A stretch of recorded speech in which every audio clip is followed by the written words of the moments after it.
MSP पे कानून बनावे, 3 कानूनों को वापसी ले, जब भी घर वापसी होगी उससे पहले किसान घर नहीं जाएगा। आंदोलन जीवी पवित्र आंदोलन को अपने लाभ के लिए बर्बाद करने के लिए निकलते हैं तब क्या होता है, कोई मुझे बताएं। अभी बिल वापसी की बात करी है, सरकार कान खोल कर सुन ले। अगर इस नौजवान ने गद्दी वापसी की बात कर दी तो क्या करोगे? आप लिख के ले लो मुझसे, किसान 1 इंच पीछे नहीं हटने वाला है। जो 3 कानून इस सरकार ने बनाए हैं वे राक्षस रूपी कानून है। मोदी जी, ये जो देश है ना, ये एक आंदोलन की बुनियाद पे खड़ा है। ये किसानों का आंदोलन है, ये किसानों का आंदोलन नहीं है। आपको बात अभी समझ नहीं आई है, ये देश का आंदोलन है।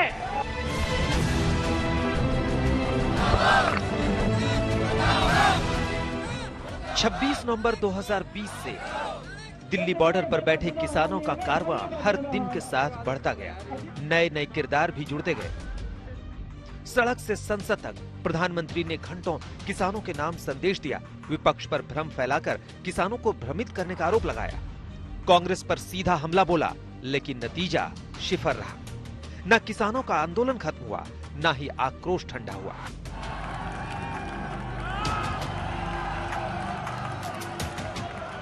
जब आंदोलन की आंच भारतीय जनता पार्टी के शासित सूबों में पहुंची तो पार्टी के अंदर चिंतन और मंथन का दौर शुरू हो गया। वोट बैंक को लेकर लाभ और हानि का गुणागणित किया गया, क्योंकि सबसे ज्यादा नुकसान का अनुमान हरियाणा और पश्चिमी यूपी में है। सबसे पहले बीजेपी के मंथन की बड़ी बात समझिए। बड़ी बात नंबर 1, बीजेपी अध्यक्ष की अगुवाई में अहम बैठक हुई।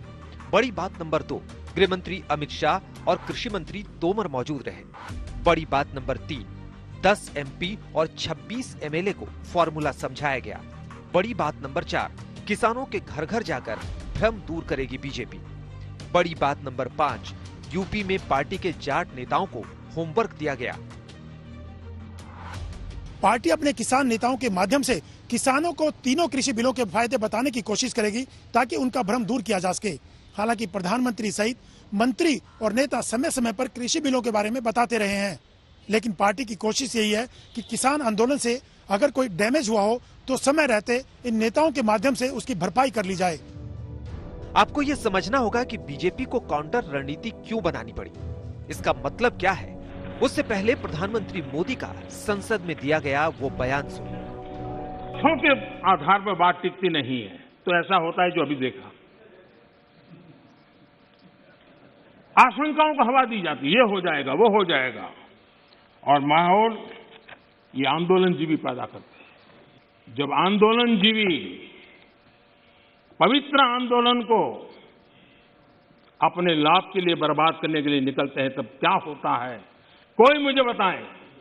3 किसान कानून की बात हो और दंगाबाज लोग जो जेल में हैं, जो संप्रदायवादी लोग जो जेल में हैं, जो आतंकवादी लोग जेल में हैं, जो नक्सलवादी जेल में हैं, उनकी फोटो लेकर के उनकी मुक्ति की मांग करना, ये किसानों के आंदोलन को अपवित्र करने का प्रयास है कि नहीं।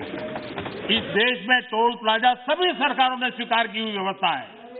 टोल प्लाजा इस देश में सभी सरकारों ने की हुई व्यवस्था है, और उस टोल प्लाजा को तोड़ना, उस टोल प्लाजा को कब्जा करना, उस टोल प्लाजा को न चलने देना, ये जो तरीके चले हैं वो तरीके क्या पवित्र आंदोलन को कलंकित करने का प्रयास है कि नहीं।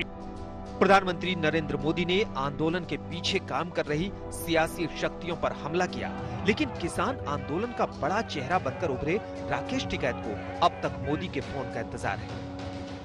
सरकार मिले और आपको मोदी जी से लगता है मिलने का मन है? नहीं, हमारा किसी नहीं, हमारा तो जो सरकार है मिलने का नहीं, पॉलिसी पे काम करें, तो हमारा किसी से कोई मिलने का नहीं। हमने तो जितने भी काम करे, मुझे फनगर का डीएम रहा है तो हमने उससे प्रधानमंत्री का काम लिया।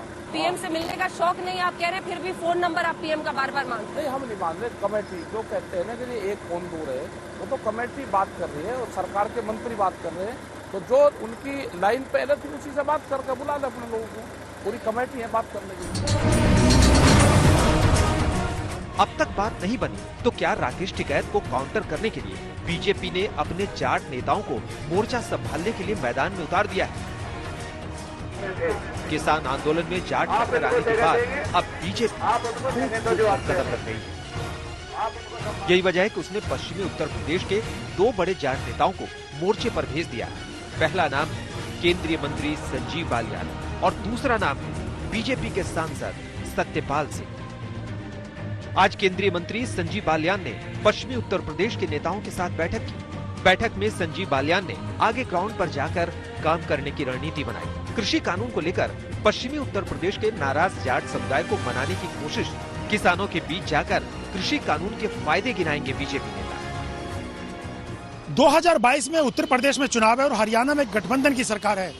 पहले बीजेपी इस किसान आंदोलन को पंजाब तक सीमित मान रही थी, लेकिन राकेश टिकैत की आंसुओं की एंट्री के बाद पश्चिम यूपी से लेकर हरियाणा तक लामबंद हो रहा जाट समुदाय बीजेपी का खेल बिगाड़ सकता है।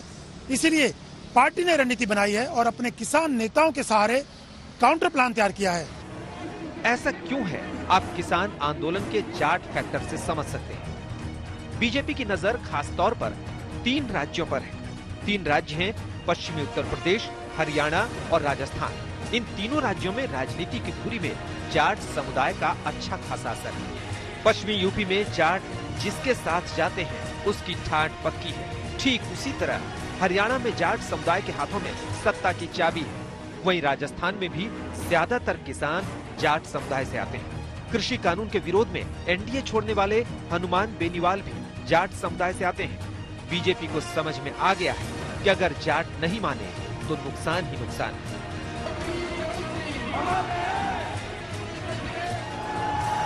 बीजेपी को अब तक विपक्ष से चुनौती मिल रही है, लेकिन अब किसान आंदोलन का चेहरा बन चुका जाट समुदाय है, जिसने 2017 और 2019 में बीजेपी के सियासी पद पर फूल बिछाए थे, अब वही कांटे बिछा सकते हैं। हिमांशु मिश्रा के साथ अशोक सिंघल, दिल्ली आज तक।